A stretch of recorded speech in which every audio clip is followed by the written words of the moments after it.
Good afternoon, all. I welcome you to the second day of our 6-day National Online Faculty Program on Entrepreneurship Development.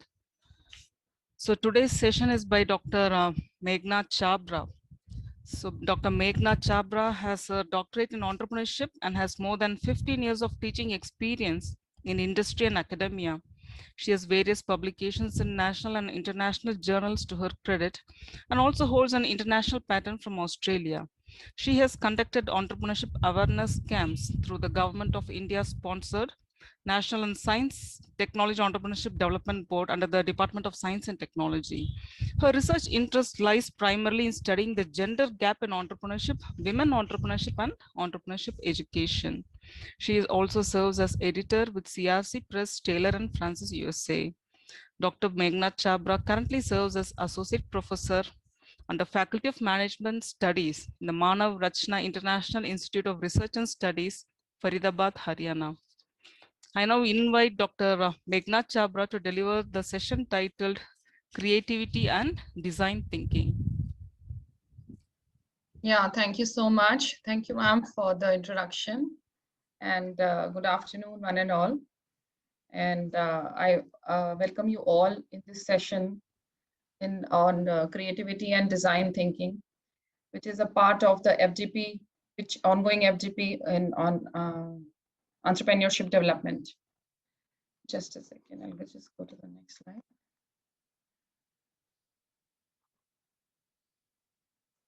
Okay, so in this session, my orientation and my objective would be to not only to instill an entrepreneurial instinct in all the faculty members, but also to foster the spirit in them as to how they can boost that spirit in their students also.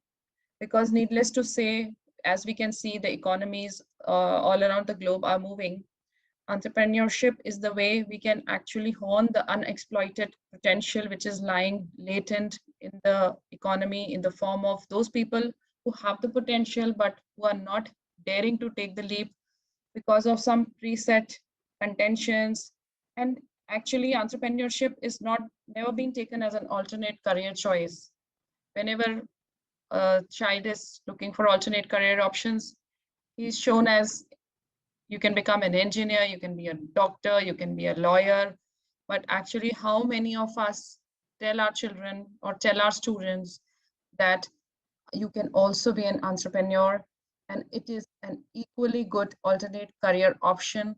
And it won't be wrong if I say it that that kind of mindset, that kind of instinct, that kind of aspirations to become an entrepreneur has to be instilled from the very beginning.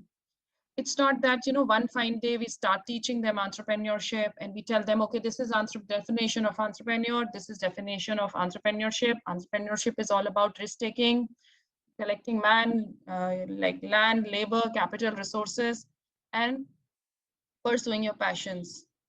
So if we want to actually culminate it into something productive in the form of outcomes in the number of student startups, as well as, why not say, faculty startups, because as we have been into this forte and domain since a long time, it is very important that we also give it a thought that when I am teaching it as much, to the world about the creativity, about problem solving, about taking the leap, about the risk taking and all those things, why can't we ourselves get into that?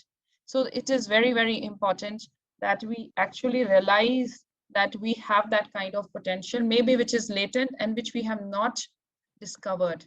So in this session, that would be my core objective, to discuss and maybe to give you a platform where you can actually retrospect that where do I stand on these parameters. Because creativity and design thinking, okay, fine, agreed, design thinking is the new buzzword which all of us have been hearing around, like in all the FDPs and lots of courses on Coursera and everything, and even a lot of companies in the Indian context are not now applying the concept of design thinking. But as far as creativity is concerned, creativity is something which we have been hearing about since we were in school, and we have always talked about creativity. So for us, actually, creativity, the definitions have been something else.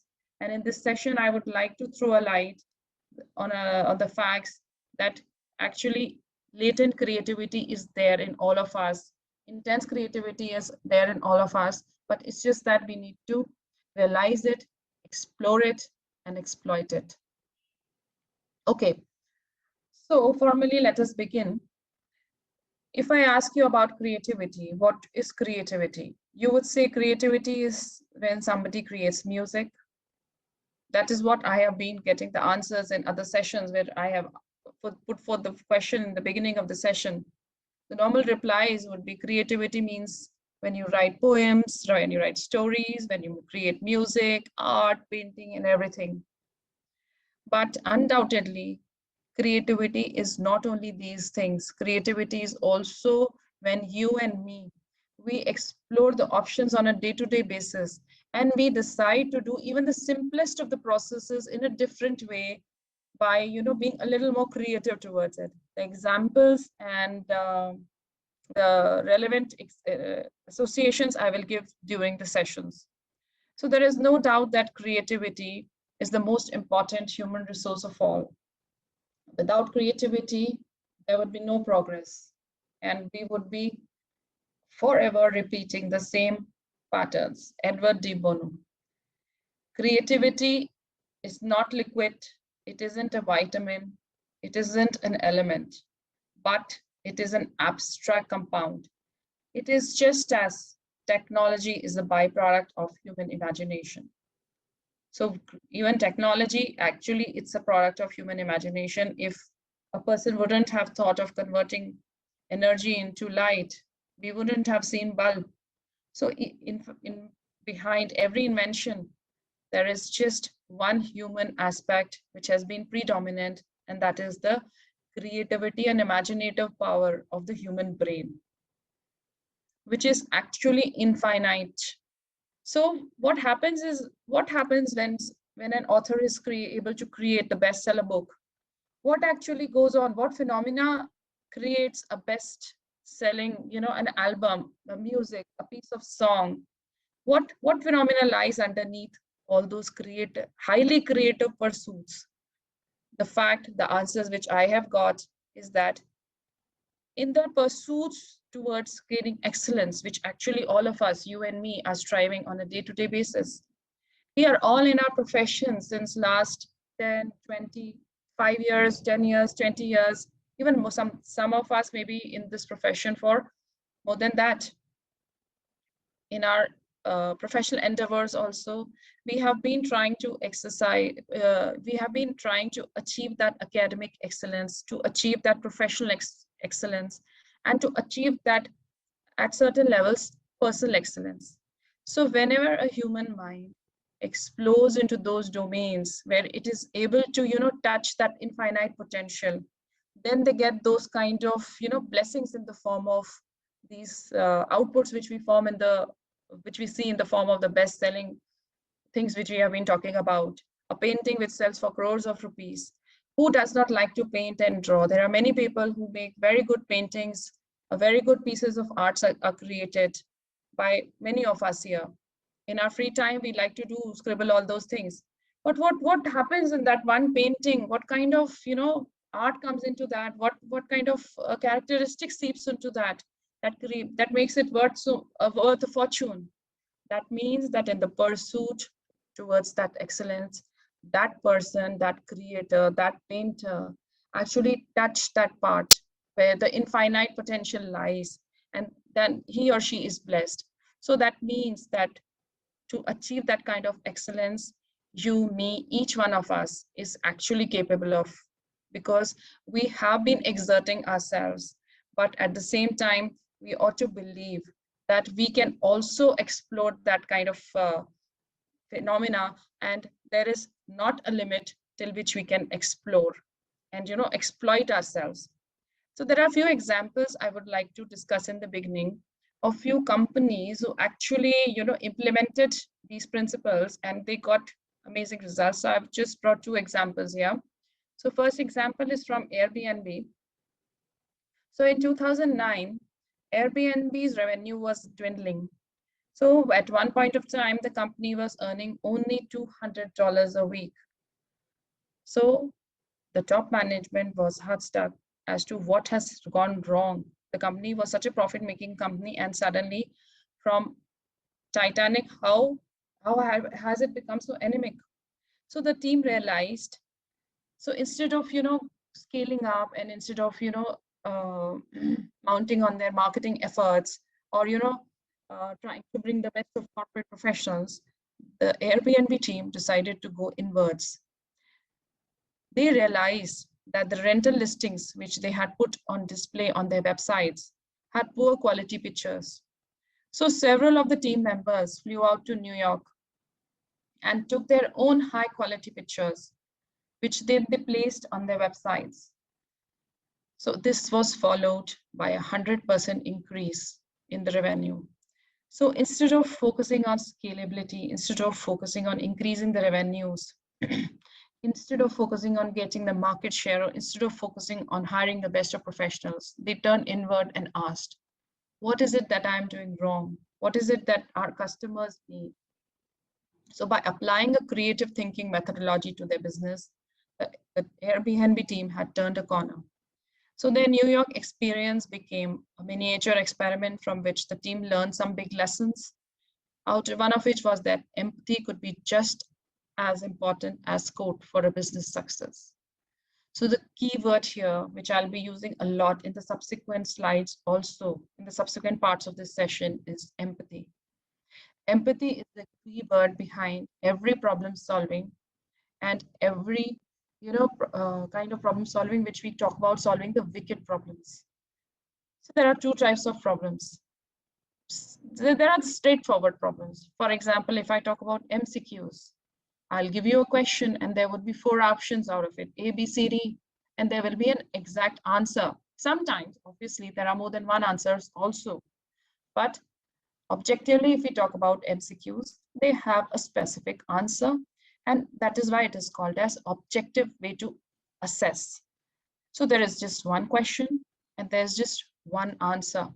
So there is objectivity. But when we talk about creativity and design thinking, we talk about subjectivity. Each one of us, when we're given a problem, will have a different answer to that. And in fact, it won't be wrong to say more so that when we define the problem, each one of us, we define the problem in a very, very different way. For example, a company is trying to increase its share to some kind of health product, which it is selling to the teenage boys and girls. So the target segment is the teenage sector, and it is some kind of a health product which they want to promote and increase their market share. So for one company, the problem statement could be defined as increasing the market share of the so-and-so product in the teenage sector. But for another company, the problem statement could be how to create health awareness amongst the teenage sector so that they develop an attractiveness towards that product.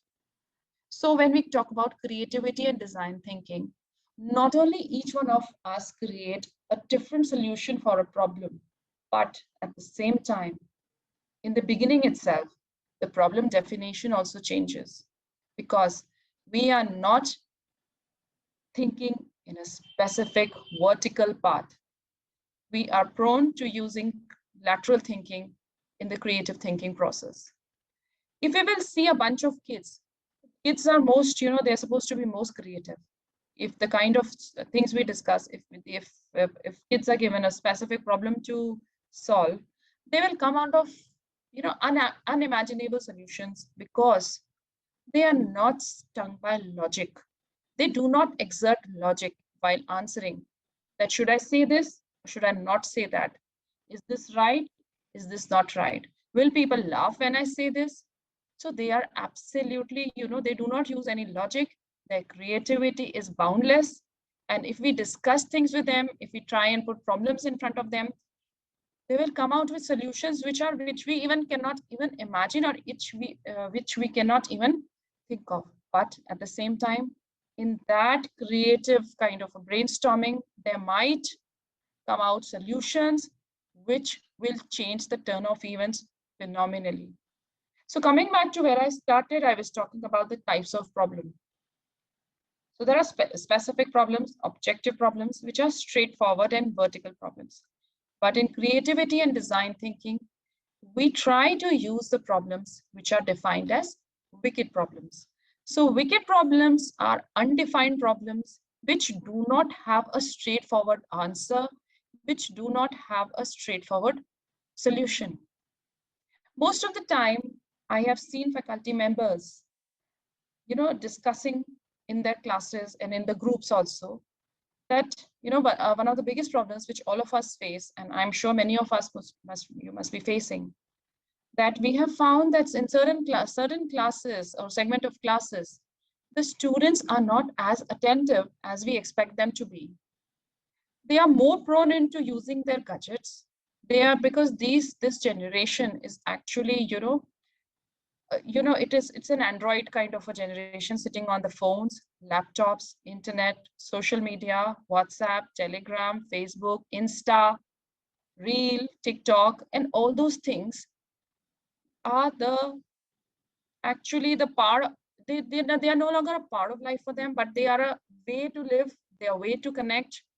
And actually, if we try to bar them from using this, we won't be able to take out anything productive out of them. So one day during my classroom, I was facing a similar kind of situation when I was teaching in the class, and I realized that many of the students, because we in our classes, we do not ban using the mobile phones, because I'm in a business school and they are all MBA students and they are allowed to bring phones to their classrooms. And in fact, most of them have we give them laptops also. So they are just, their attention is not in the class, and they're just, here and there, they're using the phones or the laptops for something else.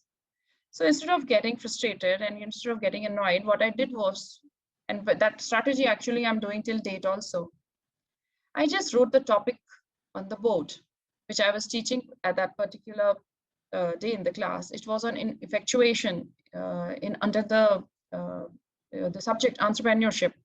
I was teaching them about effectuation. And they were completely, unaware of that word. They had not heard about it, but few of them were really interested. I knew that this is something which they would actually be very interested once they learn it.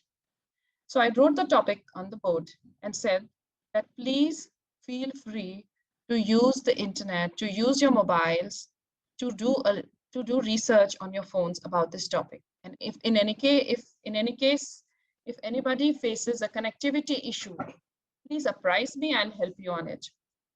So in that process, now suddenly they were, like, ma'am is encouraging us to use mobile phones in the class. I said, please do use your mobile phones, because I'm giving you a 15-20 minutes time slot. And after 15-20 minutes, each one of you will give me at least 5 to 10 points on something which you have learned about the new word. And please ensure that you have good connectivity, and those who do not have mobile phones, tell me, I'll arrange something for you. And they got a little excited that ma'am is now allowing us to use mobile phones in the class, and they researched the topic. And trust me, the pointers which they came out with were really, really, nice. They actually got interested. Few of them actually quoted examples also, and the class went off very well. So instead of getting annoyed by why they are doing this, why they are not paying attention in the class, why they are always on the gadgets, might as well we start using these things for in our favor, because each one of us will agree that we cannot bar them from using these, because that's the way they are born with, that's the things they are facing, and it's high time we accept and expect. When we turn our mindsets, when we turn our psychologies towards anything like this, it becomes very easy for us to accept the status quo of the things. And from acceptance, now comes the productivity. Because most of the time, our time, energy, and effort goes waste in fighting the things which we do not like. But if I just, let it be, if I unlearn and then relearn, and then, adapt to the new dimensions, adapt to the new dynamics, then it will be very, very easy for us to adapt.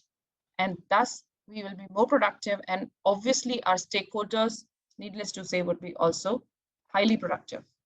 Okay, Coming back to the examples, after the Airbnb example, I would also like to talk about the example of Uber Eats, which exemplarily also applies the creative thinking mindset in its practices. So Uber Eats approach their food delivery services with a creative thinking mindsets. So to understand all their different markets and how their products fit into the physical conditions of each city, they constantly immerse in the places where their customers live, work, and eat.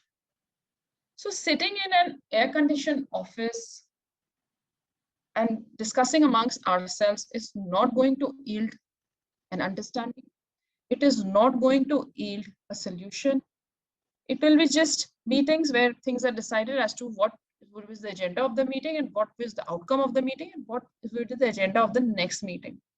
So it's better to step out, to collaborate, to interact. So the company used the design thinking and creative thinking mindset, and the executives of the company, they step out off and on, they interact with the consumers, they merge with them, they gel with them. And through their interactions, they learn their expectations, what is their reach, because every region, they have their own requirements.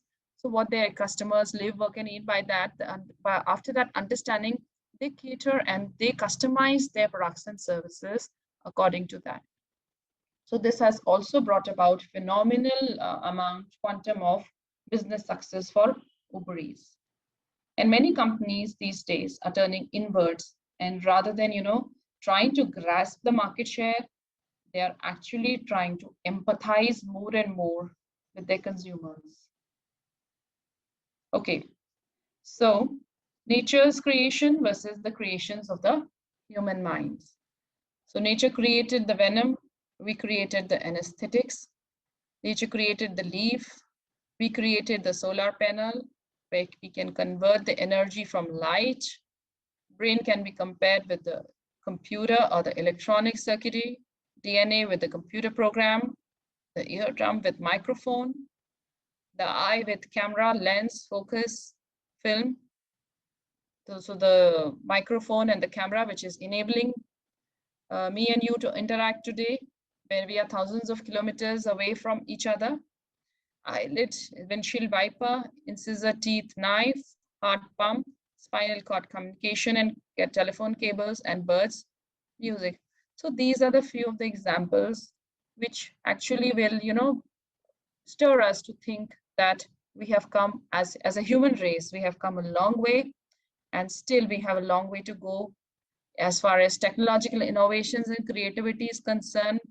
Every day we can see that thousands of crores of dollars are being spent into R&D, and new technologies are creeping the way, and that has been only possible because of the creative human power. So there are two views of creativity. One is the elite view and other is the developmental view. So the elite view says that only few people are blessed with creative instincts, or they only few people can actually have the creative pursuits. But the developmental view says that each one of us has that inherent potential in us, maybe which is in a latent manner. And each one of us, trust me, is already exerting and using that potential to the best of our capability. It's just that we have to start believing in ourselves that if they can do it, even I can do it, because even I have that potential. And once we start believing that, trust me, it becomes much, much, much easier to achieve, because a human mind, what it can conceive and believe, it can easily achieve. So I have just explained about it, that the elitist view says that getting new and valuable ideas is a rare talent, and it can only create great works of art or scientific discoveries, unable to be taught. It is not relevant in my job or organization, or a lonely individual process. But the developmental view, on the contrary, says that creativity is available to everyone. Fine, I might not be amongst the, sitting in the top hierarchy of my organization where I'm allowed to take big decisions or to change the course of actions. I cannot take strategic decisions, maybe. But how about the operational decisions? When I take my classroom, the way I interact with my students, I can exert my creativity in that.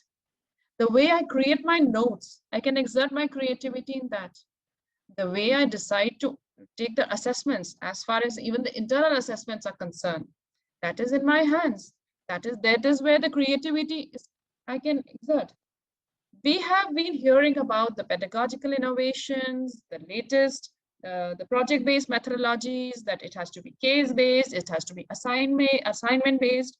But how many of us actually, take the pain of creating something new out of the box, something which would interest the students, something which would actually, stir them, because inside we all know that the rote learning part is now the students are absolutely, this generation, especially the millennial generations, the rote learning pedagogy, they are absolutely done with. It is not going to work with them any longer.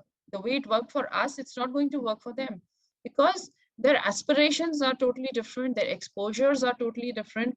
They have kind of a global exposure where they are seeing new things every day. I was in school, especially if I talk about my own school life and college life, I was not that exposed to the global parameters, because having an internet, social media, connecting to the world, connecting to the news everywhere, it was not so common those days. But this generation, it's a millennial generation. They know about everything which is happening around them. They are very objective, and we cannot just influence them by simple kind of lectures. So to inspire them, to motivate them, to be productive, to give their best, we naturally have to inculcate creativity. That creativity is inherent in all of us, but it's just that we have to start believing that I have that potential, I have that creativity, and nobody is going to stop us if we exercise that kind of creativity in our teachings and pedagogical innovations. So the developmental view says that the creativity, it's instincts that they are available to everyone. It is evident in personal and modest insight.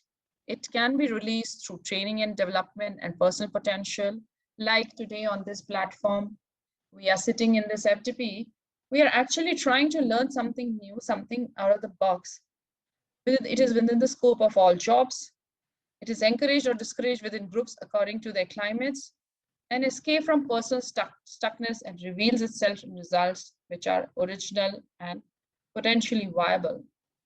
So if I'm able to exercise that kind of creativity in my classroom with my students, needless to say, I will see instant results, because actually there will be an instant rise or drop in their level of interest in the classrooms. They are not interested in the classrooms, they feel bored, because maybe because everything is so available on the Google, everything, all the notes are there, YouTube tutorials are there. They are just amazing tutorials. Even I sometimes refer to them if I'm stuck on a concept. Some of the competitive exams, I have also referred to those tutorials, and they are actually very, very amazing. So when they have those kind of resources available, when everything is just a Google away, why would they value something which is being taught to them, which they know that it is easily accessible to them, and they can just read it and understand with a click? So there has to be something different which we have to offer them in the classrooms, which will actually attract their interest, make them interested in learning. And that is why the rising significance of this project-based learning, go-to-market assignments. In fact, I am coordinating the MBA IEB program, which is approved by AICTE, which is an MBA in Innovation, Entrepreneurship, and Venture Development. And if we see the study scheme in that, the study scheme actually does not entail rote learning in a higher capacity, because most of the students who are enrolling under this program, they either have already established startups, or they have very big aspirations to go into startups. So for them, the study scheme has been devised in such a way that the learnings are through project-based assignments. Then there are the capstone projects. Then there are credits for the skill development programs where it is compulsory for them to participate in the ESL activities. They have to compulsory participate in various trade fairs because we are in Delhi NCR, and in New Delhi we have lots of trade fairs and exhibitions. Of course, barring the past 8 to 9 months, we have been sending our students across very frequently to these trade fairs, exhibitions, where sometimes they are even required to put stalls. And then we have continuous kind of events which we keep on organizing for them, like some BizWiz, Business Challenge, BizHeart, Bazaar, where they are, where we give them a platform to act as micro entrepreneurs. So even as a micro entrepreneurs, when that person conducts a stall for a day, at the end of the day, we go and ask them about the strategies they use to, select the idea, whether they wanted to go ahead with the food idea or with the games idea or with the product idea. And then we ask them to give a write-up on their learnings.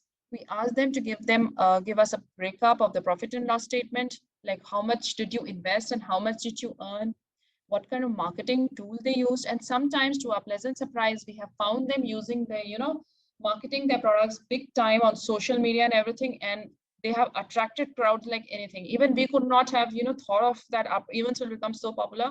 But, because of the aspirations of these students, because they're, because obviously, needless to say, we have to give prizes also first, second, third. So in their race to win, in their race to, prove themselves to be the most popular stall, they actually use a lot of innovative strategies, word of mouth, internet, and sometimes two of the groups last year, they used pamphlets also, because they found a very cheap source where the pamphlets were printed in like 50 paisa per pamphlet, and they distributed the pamphlet. So various kind of new kind of ideas, and it kind of gives them an opportunity to experiment that where do I stand if I venture out.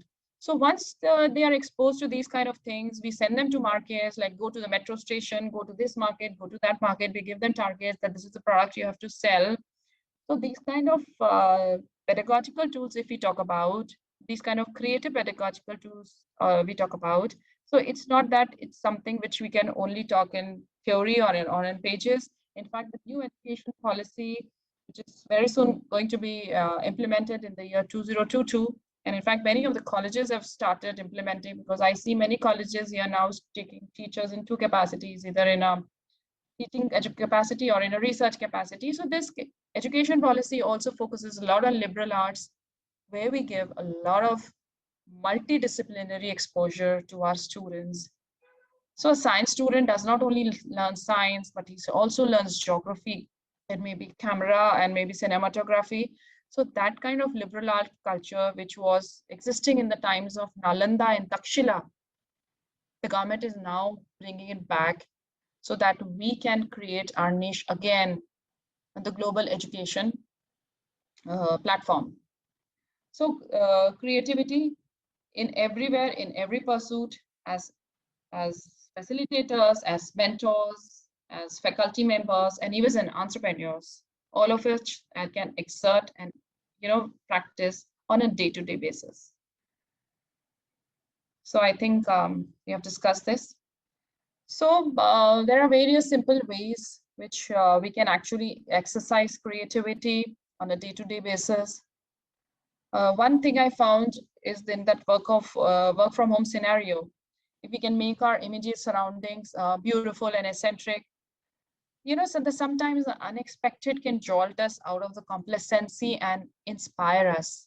So we might, ignore, I don't have time, I don't have energy to do all this because I have too much of work in spite of the work from home things. But trust me, whenever you make a little effort, the results will be always be, 2 times of what we can expect, because we even do not know what kind of feelings, that kind of things, which those changes will give us. So that is one thing which we can do. Maybe make our surroundings eccentric, spend 10 minutes a day dreaming out of the window, which I think we all did in those days when we were not so occupied in our professions. Do not censor yourself, do not limit yourself, do not put those do's and don'ts on yourself, that only I can do only this much, or I can do only that much. Dare to explore the unexplored. Dare to walk on the unventured path. Do something new or something old in a brand new way. As Picasso said, I'm always doing that which I cannot do in order that I may learn how to do it. Spend 15 minutes looking around with the eyes of a child and do not use any logic at that time. Let all the thoughts, all the imaginations comes to you in a natural way. And remember that sense of wonderment, love of color, surprise, and hunger to explore. It can get our creativity going because we all know that as kids, as children, we were very, very imaginative. And these do's and don'ts with that we have bound on ourselves. So take book, we can also, I have also installed a habit of taking a notebook and pen everywhere because, there are lots of thoughts which come. In fact, lots of thoughts which I get about writing a research paper also and about research proposals also. So I have realized that those kind of thoughts, especially if suppose I'm reading a newspaper or an article, and I just get an idea that a research proposal for a funded research project can be created out of this problem because, these funding agencies also, they are looking for those kind of hot problems, the current problems, the state of the out of the problems. So, if I write a proposal to understand something which has been explored a lot and I'm just walking around the well-walken path, it's not going to even cross the preliminary stages. So take your pen and paper everywhere, maybe jot down any kind of creative thought or innovative idea which comes to our mind. And that can be a database for a future kind of when we sit down to actually create papers, articles, or any kind of new curriculum or pedagogy. Don't over criticize yourself. At worst, it will kill and at best cripple your creative hopes and dreams. So we should not be, very, very self-critical. In fact, most of the times I would suggest pat your back and, just say excellent to ourselves because indeed we all are already giving our best as much as we can. Just do it. Creativity is a muscle. Use it or lose it. So as any other muscle, it's a kind of a muscle. If we use it regularly, if we exercise it regularly, it will stay active, it will yield results, and we will be in a highly productive zone. But if we fail to use that muscle, that creative muscle of ours, and we are strutted with the do's and don'ts, and we intend to follow orders and just follow this path given to us, those streamlined paths which are given to us, definitely that muscle is going to get crippled. So it is my own independent responsibility that I have to keep my creative muscle moving, exercised, and very, very productive. So dance, draw, brainstorm, change your life. So this one key word, brainstorm, I have found it to be very, very important and productive. Most of the times I have even seen my students, for some of them, they are not ready to discuss their business ideas in the classrooms. They come to me separately. Ma'am, I have this idea. Can I discuss?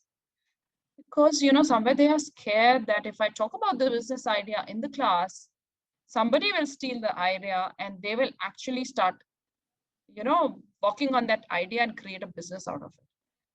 And then many times I have told them in my classrooms, and actually now they are believing that also, that it is your idea, it is your intellectual property. Even if you discuss it openly, that person who even is hearing or listening to the idea cannot steal it from you, because that idea implementation will be totally dependent on your skills, your expertise. And if you have given a thought on that idea, maybe you are thinking on that idea for 6 months, even that person hears about that idea, that cannot copy it. Even as far as research papers, research articles are concerned, there are tons and tons of ideas. So I have realized that brainstorming gives us so many new and fresh perspectives, which we were not aware of. And most of the ideas, when we discuss in the class, in fact, we come to a conclusion that they are not even worthy of taking forward, because they were just plotting in their minds and creating those kind of, hopes and beliefs in their mind that this is a $1 billion idea and this can happen, that can happen. But many times they are not even commercially viable. fine, you have very good product, you have a very good process, you have a very good business idea, but how about the receptivity of the consumers? Do they really need it? Does that kind of gap actually exist in the market?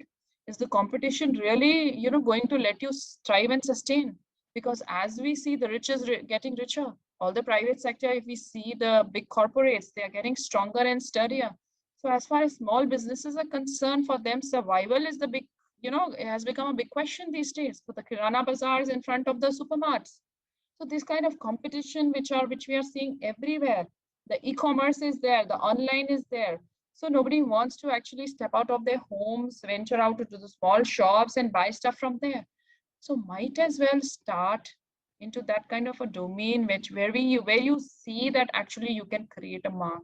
And there comes a very important role for us as faculty members, as faculty mentors, because to show them the right path, to show them to make them deselect the wrong ideas is a very, very important thing which I have realized. So that kind of brainstorming is actually very much required, and they should be encouraged highly to discuss that in the classrooms, not just keep it up to themselves. Okay, there are 3 components of creativity: domain relevant skills. Needless to say, if I have to excel in a domain, be it a research, for example, if I teach entrepreneurship, I cannot write good papers in HR. Even if I write a good ABDC listed paper in entrepreneurship, that does not make me, capable of writing a similar kind of an article in the HR, the human resources stream, because that's not my domain. So we should always believe and try and gain as much as expertise as possible in our relevant domain skills. And we should try to create a niche domain for ourselves, because sometimes it happens that to do a lot of things, we become a jack of all and master of none. So might as well select a few fortes, few areas where you think that you have the relevant skills, where lies your calling, your passion, and take forward those areas. And then we can see the boundless results which our creative pursuits will give us in those areas. But at the same time, when you pursue that area, have perseverance, because I have seen many people live in the middle just because, just about around the corner when they're about to get results, they decide to leave it thinking that I have been trying it for so many years and I have not got any result. But trust me, every effort which we are making, every step which we are taking is moving us successfully towards that ambition of ours, towards that goal of ours. So perseverance is also required besides creativity. So under 3 components of creativity, we have domain relevant skills, then comes the creative process, and then comes the intrinsic task motivation. Motivation, which we all have been studying about 2 types of motivation: extrinsic and intrinsic. So needless to say, creativity comes out of the intrinsic motivation, because there are no rewards, there are no conspicuous benefits. There is nobody, who's going to increase our salary, that you're very creative, so I'm raising your salary. For creative, yeah, that can happen once the outcomes are in the form of, there are tangible outcomes. So for creativity, that intrinsic task motivation is highly, highly imperative, which makes a person self-motivated, motivated from within, that I am pursuing this for my own interest. I am doing this for my own calling, because this is something which I want to achieve. And when I achieve this, it is going to give me a sense of self-fulfillment, and we do it for our self-esteem. So creative pursuits at the beginning, they arise out of intrinsic task motivation. So we have to stir ourselves and to self-motivate ourselves. Okay, so these are the stages in creative thought.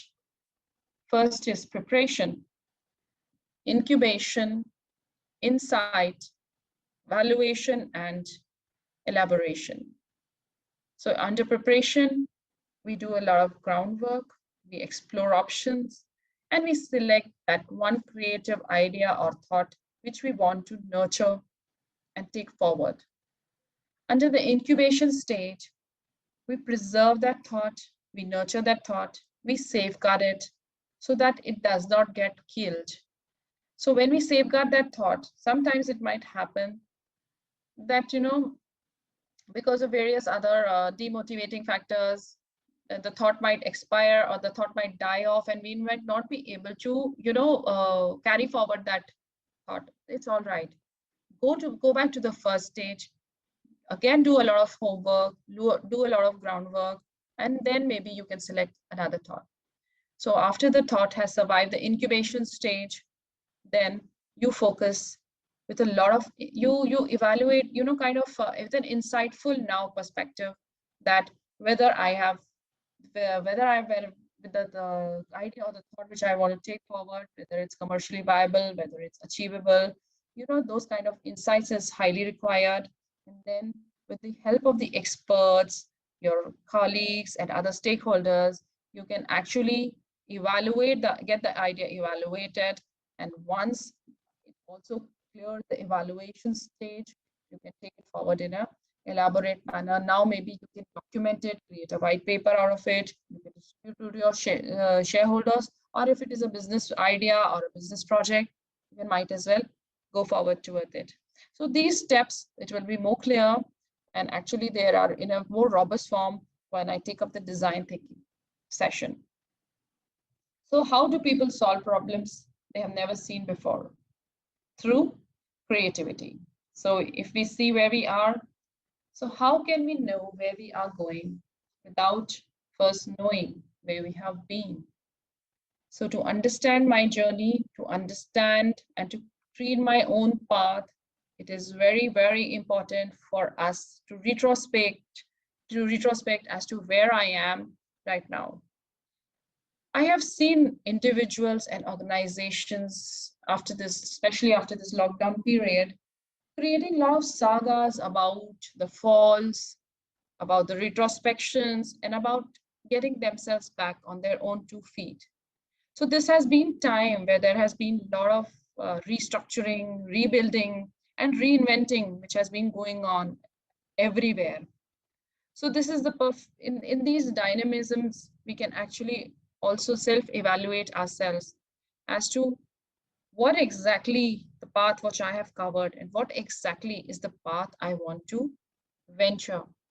Is it something which I like to do, or is it something which I'm forced to do?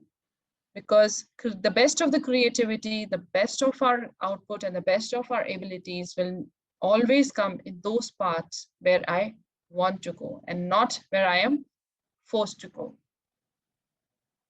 So an entrepreneur can exert creativity in a lot of fashions and patterns, locating business ideas in products.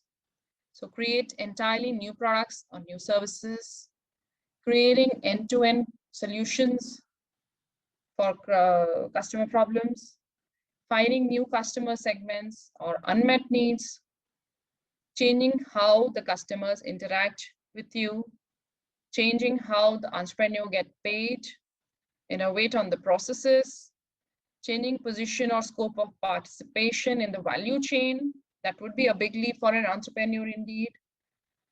Changing the way that you source and ship under the logistics and supply chain, changing how to get to the market with the products, with the channels, whether you have been using the wholesale, the traders, the retailers.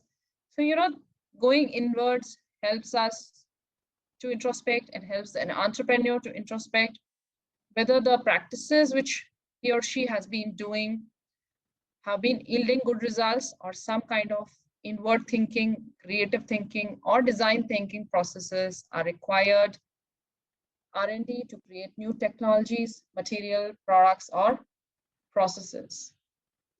The intent of being an entrepreneur is to break away from the practical norms and use the imagination to embrace quick and effective solutions to an existing problem. So it won't be wrong if I say, coming to the second part of our presentation, which is on design thinking, that by sharing the screenshots, the slides on creative thinking, we have now created a base from where we can actually start understanding what is design thinking. So most of us has been perceiving design as, something which makes a product or a service unique. For example, design of a purse, design of a garment, design of jewelry, design of a house, and all those things. But even the products, the processes, and design thinking can actually be implemented on the way we think. So creative thinking gives a base for us to understand design thinking, because that is in the basis of creativity, is under the basis of design thinking. We must design for the way people behave, not for how we would wish them to behave. Donald Norman. So the key word, which is actually very, very important to understand the concept of design thinking, is empathy. Understanding people, stepping into their shoes and thinking that what would have I thought? What would have I felt if I was in their position? And that actually helps us to create better solutions, better processes, even with any stakeholders, like even for students, management, colleagues, or anybody, because whenever we exercise these principles of design thinking, trust me, you will realize that you will start giving that benefit of doubt to each and every stakeholder you come across, because with the empathetic attitude, the newly found empathetic attitude, you will realize that you are able to understand their perspectives better. Everything, everyone, every process, every thought, every pre-notion, conception, belief, value system, nothing stands in an individual manner. Everything is very, very relative.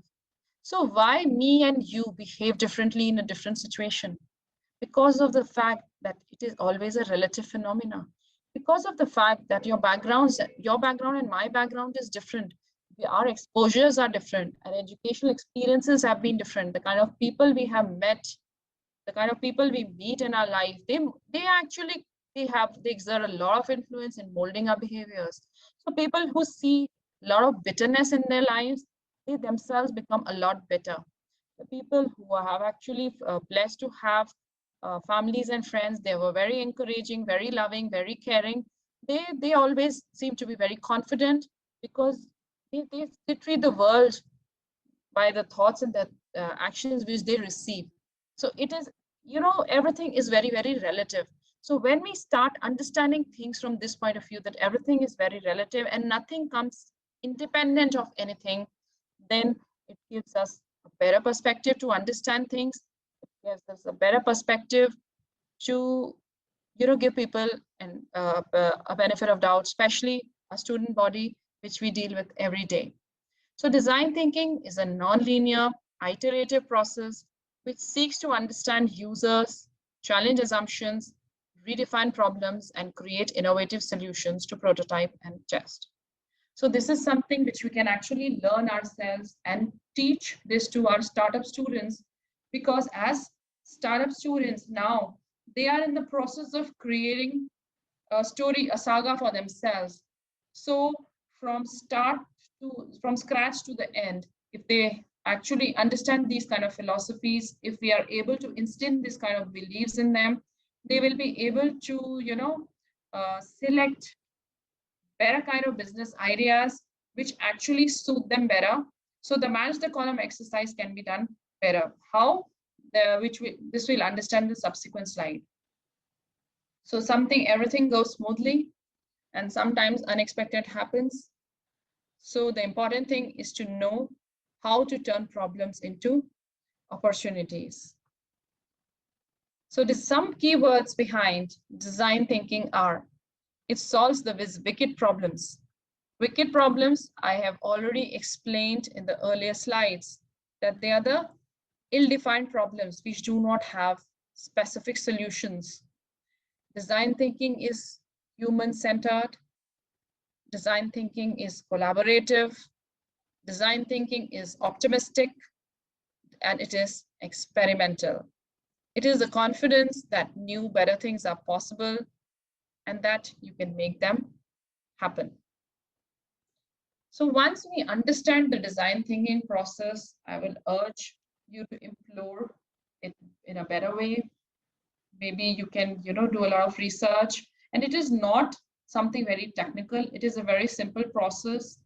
And once you exercise this in your classrooms, in your entrepreneurship classes, this will give the students a lot of fresh perspectives. This will not only help you in solving problems which you are facing with them, but along with that, you will also be able to teach them a technique of problem solving, which they can exercise when they venture into the entrepreneurial world. So under the design thinking process, the first step we talk about is empathize. That is to develop a deep understanding of the challenge from your consumers or customers' point of view. Define, it is to clearly articulate the problem which you want to solve. As I earlier highlighted, that many times I have seen that the problem definition changes when fresh perspectives are invited. To ideate, that is to brainstorm potential solutions, select and develop your own solutions. Prototype, that is to design a prototype or a series of prototypes to test all or part of your solution. Because a business that fails in the prototype stage is good to fail, rather than, when the entrepreneur or when that student invests huge amounts of time, energy, and effort and actually goes out into the market without taking a prototype test. So that is actually very, very disastrous.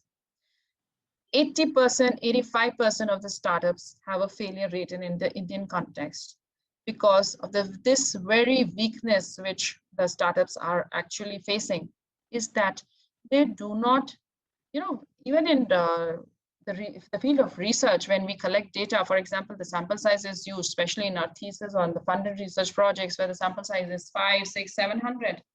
We do a pilot study. We do a pilot study to check whether the questionnaire which we have created is relevant or not, is actually giving appropriate results. Then we do the descriptive statistics, Cronbach alpha, and all those things to check the validity and reliability of the instrument. So this is an example where if you see the commitment, the efforts are there, no doubt. But in terms of time, energy, and effort as compared to a startup, it is not that huge or it's not that humongous. But still, we want to validate the reliability of the instrument, and we do a pilot study. And many times, certain factors need to be, brought into the instrument, or certain factors need to be dropped out of the instrument. And then the reliability and validity is rechecked until that particular Cronbach alpha value is not reached. So if we can do that much for a questionnaire, which is actually for a research paper or a research project, how about a real life project where the research student is going to, he's just going to jump into the market with the idea? So might as well we teach them this formalized process so that they can develop the prototype, do some kind of market testing, and then out of that test, if the test is cleared, definitely that will give them a lot more confidence to actually take the leap into the market. But if they fail, it is very good to fail at the prototype stage, even if you fail 5 times, 10 times, 15 times, 20 times, rather than failing in the market. So this is a very, very effectual process, a very effective process, and which we have been exercising in a lot of, in sorting out a lot of problems, even as a team, as a group of faculty members. And this is actually a very effective process and a very, very simple to understand, very simple process to understand and implement. It's not something like a rocket science that you need to do a particular course, or, you need to learn it in a very scientific manner. Even if you once understand the basics of it, trust me, you will realize that subconsciously you have started using and implementing these principles on your day-to-day basis in solving your day-to-day problems, be it personal, professional, or related to your students. Okay, and then the last stage, we talk about the testing part. So the first step is to empathize, that is to create meaningful innovations. We need to first understand the users, and we need to actually care about their lives. Until unless A startup student, an entrepreneur, does not actually care about the kind of value he or she adding by the product or processes he's trying to launch, they will never be able to achieve success in their businesses. Because, just money mindedness, just a thought that I am here to make money, just a thought that I am here to make profits is not going to yield results. Because if I'm able to add value to somebody's life, that is actually automatically going to culminate into highly productiveness in the form of profits, money, and capital. But at the same time, a rash without any rationale is just money mindfulness. If they go ahead, that is not going to yield results. So as faculty mentors, it is our responsibility that we make them learn to empathize.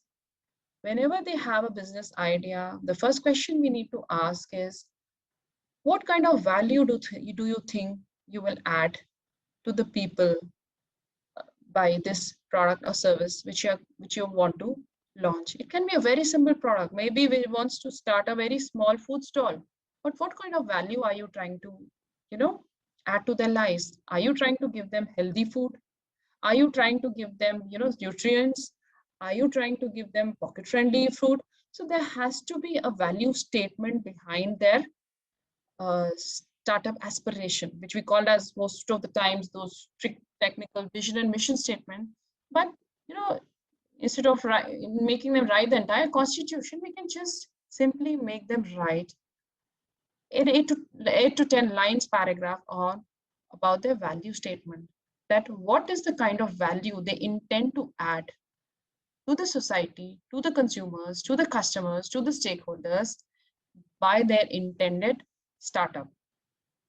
So empathy is the centerpiece of a human-centered design process. And the empathize mode is the work we do to understand people in the context of our design challenges. And in that, we have to learn about the audience for whom they are by designing by observation and interview. So many a time it might happen that they might not be able to give you an exact, value statement as to what they're trying to achieve. In that case, they can be requested to venture out. They can start interviewing their prospective consumers, customers, and you can, by interviewing them and by observing them, they can actually, dig out as to what are the needs and aspirations of the stakeholders, of their consumers. Because there is a lot of difference in what we want to give and what the consumers need. So as startups, as students, they have to learn to give them what they need, not what students are able to deliver. So there is a big difference from what I have capability to deliver and from what actually the stakeholder needs. So design thinking absolutely starts from the very core, that we have to understand the needs, the desires, and the wants of the consumer first, and then design my product and service accordingly. So from the very basis, if my processes are intact, if my value statement is intact, if my perceptions about the consumer's aspirations are intact, I am sure that the foundations on which the entire project is going to be built is going to be a sturdy foundation, because it will be instilled on the value systems. So who's my users and what matters to this person? So there is a kind of, sometimes there is a kind of indifference, there is kind of self-centeredness, and there's kind of selfishness in the attitudes of these students, because they are young, they have not explored, and they have not ventured into the world. So as faculty mentors, it's our responsibilities that I'm not asking that we ask them to become social entrepreneurs, because social entrepreneurs' objectives are very, very different. They are not there to earn profits, but to, run a business with a social cause. So I'm not saying that they become social entrepreneurs, but by giving a value statements, I'm sure that they will be focused to walk on the right path, because actually that would be the mantra for success. So after empathizing and defining the value statement, next comes the steps to define. Now, we cannot tackle all issues in one go. So when we define a problem to be solved, please, we have to, teach them not to take too many problems in one go and trying to solve them. Instead, take one at a time. So first define the most important, the most integral problem which they are trying to solve. So this is a Stanford example. About 50 college professors and administrators and one reporter ventured out on the main quad at Stanford University to do something that many of us would rather not, talk to strangers. Dividing into interview teams, they fanned out to buttonhole passers-by, if you could learn something new, what it would be? And then next question, how would you prefer to learn it?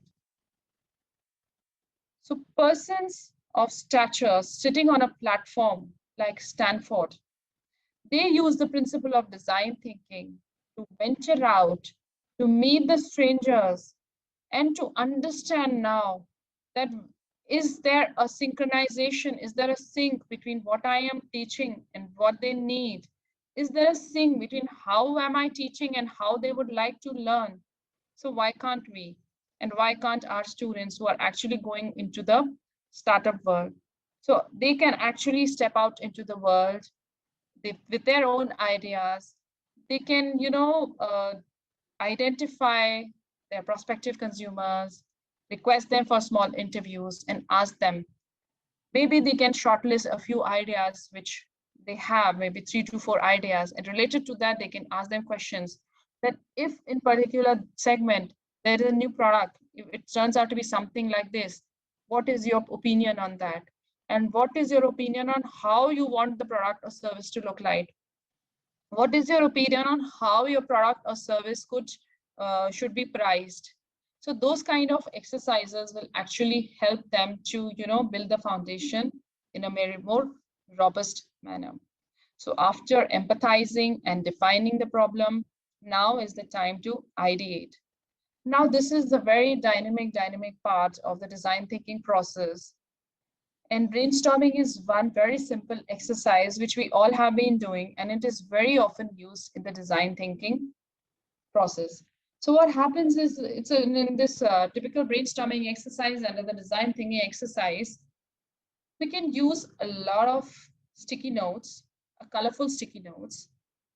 So a group sits, for example, 10 to 12 of us, we sit in a round table and we just define a problem.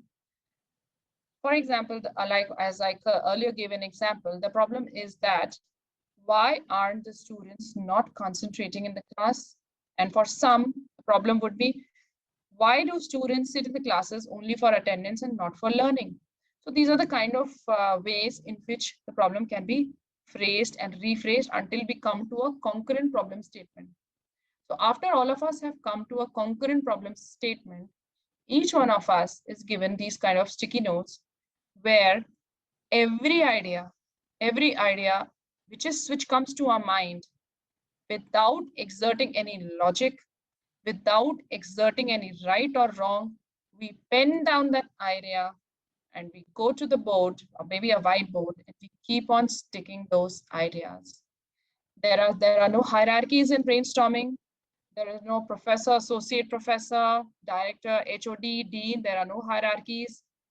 Every person is equally important in that brainstorming session, and every idea is important and every idea is valued. None of the idea is scrapped, saying that it's stupid or it's illogical or it is not a bad idea. After the sticky notes are put on that whiteboard, then comes the moderator. He or she can go to the sticky notes and he can actually assemble them under various heads. Because in my experience, I have seen that various kind of categories come out of these, these kind of idea generation exercises. In fact, if any of you are into qualitative research, this also happens in qualitative research when we use NVivo or Curia Minor, that when we transcribe the text, each and every line has to be put under a separate category. And out of those category emerges themes, which are the outcomes of that research project. or that kind of the interviews which you do. For example, there were 10, 15 interviews which were taken, all were transcribed, and then categories and themes were created out of those interviews, and that becomes the findings of that research paper. So similarly, under this kind of brainstorming exercises, there emerges a lot of various categories which can be actually broadly summed up. So probably we identified 4 to 5 categories of answers. Now in the next round of brainstorming, these categories are the solution categories are put forth in front of the entire group, and now each one of us is asked to rank it by 1, 2, and 3. And at the end of the entire exercise, maybe this can be done under various rounds depending upon the time the group takes to achieve concurrence and coherence. And then finally comes a solution to that problem on which all of us have brainstormed and ideated, defined, and that would be the outcome. And that is the solution which we all would accept to take forward. And if I continue to take this similar example, now, suppose we reach to a particular solution to the problem which we define. We cannot just go and implement that solution in all over the classrooms and make it as a policy statements, and an office order comes out that now this is going to be the way students are going to be dealt in the class. That cannot happen until unless we have tested the solution in a prototype manner. So maybe to begin with, for a particular semester, for a month, 2 or 3 classes are shortlisted in which that kind of solution, that kind of pedagogical solution which we brainstormed and we came to in concurrence with, that can be implemented. And at the end of those 1 or 2 months, the outcomes can be taken in the form of student feedbacks. So the student feedbacks, the faculty feedbacks are very positive, and it's realized that the idea was very successful in getting the students attend the classes in a more interested fashion. Then needless to say, it becomes an idea, it becomes a solution which can be implemented pan department or pan institute. But if it fails the prototype exercise, then we might redo the brainstorming exercise, or we can go to select the next best idea, next best solution, which was created out of that brainstorming exercise. It may sound a little, tricky right now in the form of a theoretical example, but trust me, when it is done and implemented, it yields amazing results. And it is not necessary that we always do it in a formal way. We sit and we brainstorm and we take our sticky notes and write the answers. Many times, without any, biases or any convictions, people can sit in informal ways and brainstorm. But at the same time, most important is that no hierarchies are to be imposed and no idea is to be laughed at. Creativity is allowed to flow in all capacity in those brainstorming sessions. So the prototype stage is when you create a model design, solve a consumer problem, or validate ideas, which you can test in the next stage of the process. So the basic idea of learning this design thinking exercise is that not only we as faculty mentors, we can implement, but then we are also able to teach our students how they can implement these exercises in shortlisting the best business idea and ensuring the business success. So this is an example. This is the traditional classroom, which all of us have. Now, new kind of, after design thinking, these kind of classroom designs have come up because now we talked about group assignments, project-based studies. It's no longer a rote learning exercise where there is a teacher and takers. Rather, more and more learning is encouraged through group learning exercises and group project-based exercises. So these are the few prototypes which have been created, which can actually harness the students' interest. So we actually do not prevent them from talking amongst themselves. We do not prevent them from using gadgets, but we actually encourage them to discuss amongst themselves, use the gadgets, because it has been identified that these kind of exercises yield higher productivity, because it is no longer a teacher teaching and a student learning. It's more of a collaborative learning process, a group learning process, which has proved, a lot of researchers and studies have also validated this, that this is proving to be a better way to learn, and they are able to comprehend and assimilate the concepts in a better way. So test, as I've already discussed, the results generated can be tested to redefine. So design thinking and analytical thinking. Now coming to the last few slides, the left brain and the right brain. This is a mundane thing which all of us know, that left brain is analytical and right brain is the creative part. So for the end of my session, I would like to tell you a very, very small story. The story is, title is The Scholar and the Teacup. So once there was a scholar who who had this inherent, desire to learn. He had huge aspirations to become a master one day, because he wanted to learn a lot of things related to his area, and he wanted to excel in his field, and he wanted to become a master where there would be students under him and there would be learners under him. But somewhere where after a lot of years of giving a lot of hard work, practicing a lot of and trying to learn, going to a lot of schools, and doing all these kind of exercises, he realized that for the amount of time, energy, effort, and money he has invested, he has not been able to upskill himself as much as he would have wanted to, because on his self parameters he didn't score well on the learning part. So he found he felt kind of a brain fog, a kind of a saturated kind of a feeling he started to get. And then he got a little unnerved, and he was very discouraged and demotivated, that in spite of my capacity, in spite of my orientation, in spite of my interest to learn new things, why I'm not able to learn. So one friend of his, he suggested him to go to a Zen master and said that he has solutions for everything. So you go to him and he will give you a solution to your problem, that why you're not able to progress in your scholarly pursuits. So with a little apprehension, he agrees to it and he reaches to the Zen master's place. And the Zen master is sitting on the very comfortably on his chair with his surrounded by his disciples. And then he invites him very politely and asks what is his problem. And he says that, and the scholar shares his problem, that I'm feeling very saturated and I have been trying to learn so much since last 4-5 years. I visited many schools, many masters, but my scholarly pursuits are not up to the mark till date. And why is it that, I am not able to progress in life?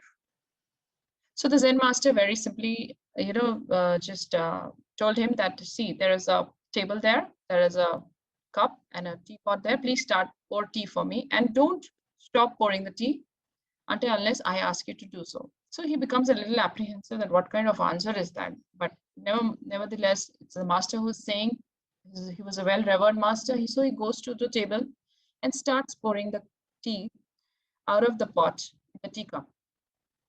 But the master had told him not to stop unless the master asks him to stop.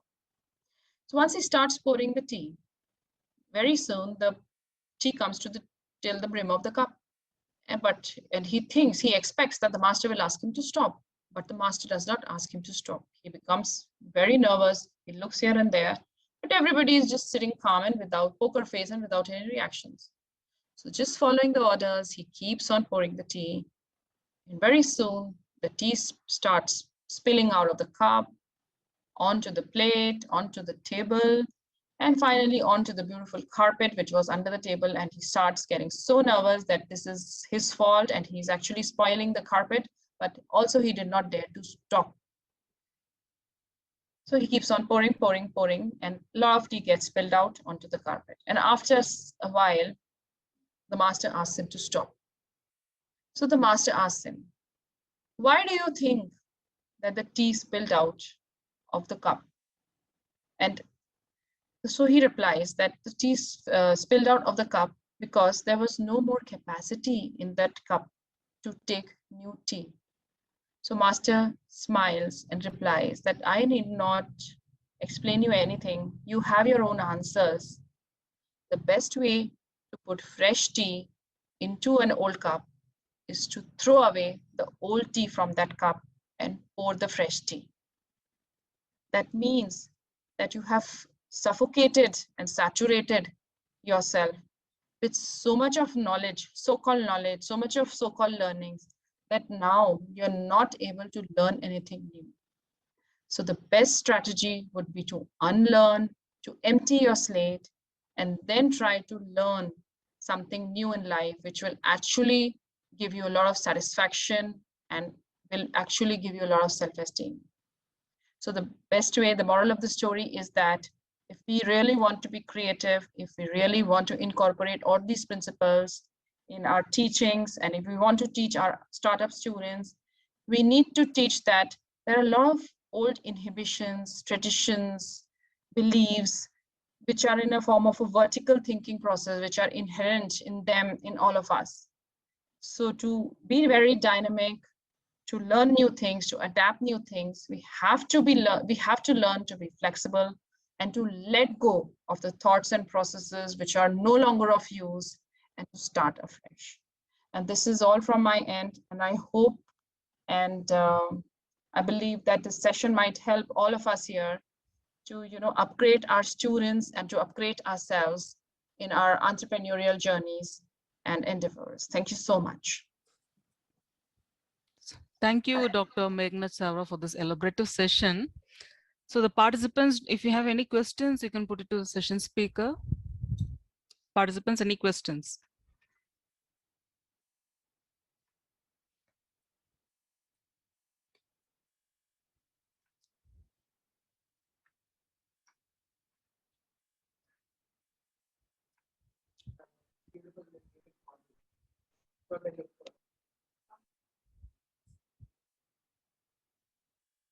Do we have any questions from the participants?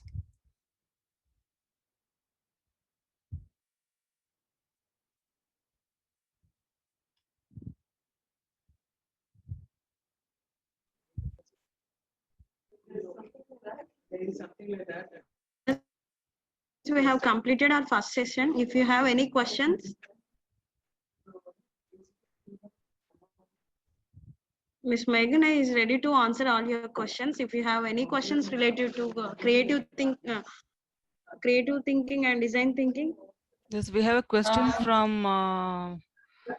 It's in the chat Mahesh. question. Yeah, can you please see the chat, Dr. Meghna? I'll take it up. I'll take it. Please take it.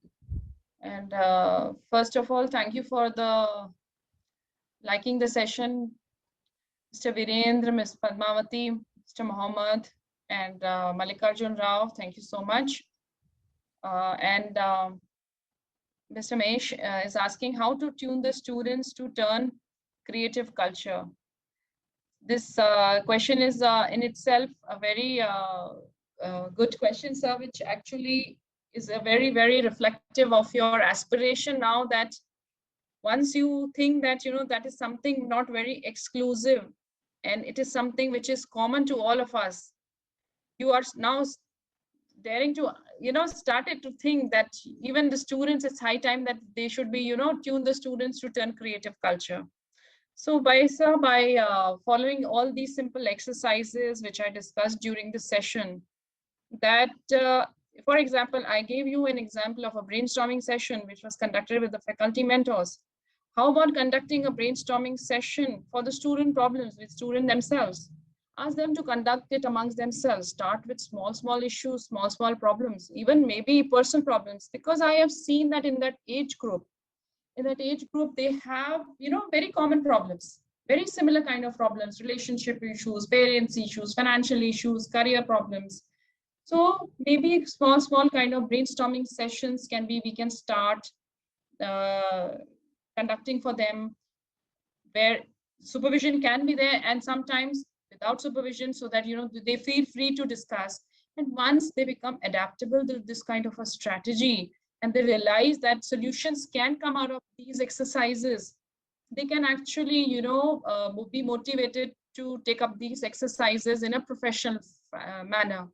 And also the kind of theories and the kind of stories and the kind of anecdotes and the kind of instances I have used in this session, you can obviously use this PPT and these kind of examples, that creativity is not something exclusive, and they all have the potential latent in them. Is just that they have to realize. I always start my classroom with one single statement, and which actually, gives them a big smiling face, that you have more potential than what you believe and think you have. So if we as faculty mentors show a belief in them, and we give them a lot of positive energy, I'm sure they are going to come out with, it's going to come out with beautiful outcomes.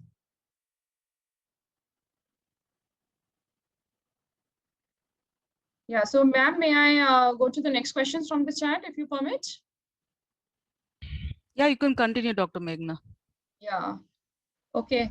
How to make faculty to be in the shoe of enterprise? So I perceive this question to be meaning that how as faculty members we can start our businesses, right?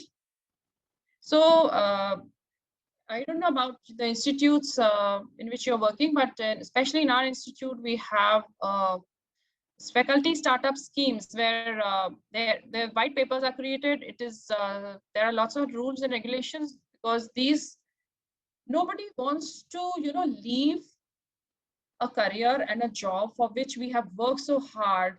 First, we give all the competitive exams, then we complete our PhDs, we write research papers, and with so much of hard work we have achieved at this stage, and obviously we cannot put it all at risk, put it all at stake for a business, for a calling, unless you're really, really confident that you can make big in life. And in that, I'm talking about myself too.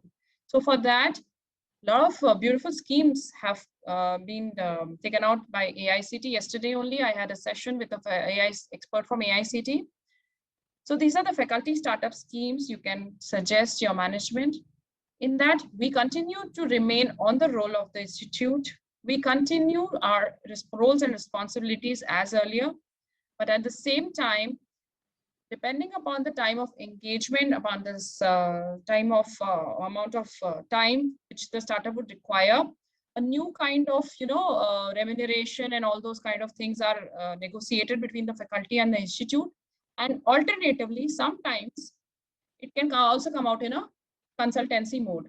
Like on behalf of my institute, I am taking that startup, and that institute has equity stake in that, and 30 to 40% of the earnings of that business goes to that institute, and rest remains with me. So these kind of alternative arrangements are there. Maybe it can be discussed formally, because obviously this cannot be done without a formal arrangement. We cannot just do it on an impromptu basis. We can do it on a very minuscule basis, maybe a few coaching here and there or something like that. But if we talk about something substantial, we won't be able to achieve it. So it needs a formal arrangement for that. But yeah, government is also providing a lot of support. AICT, UGC schemes are there which give funding supports to faculty startups. And that's on the websites of these funding agencies.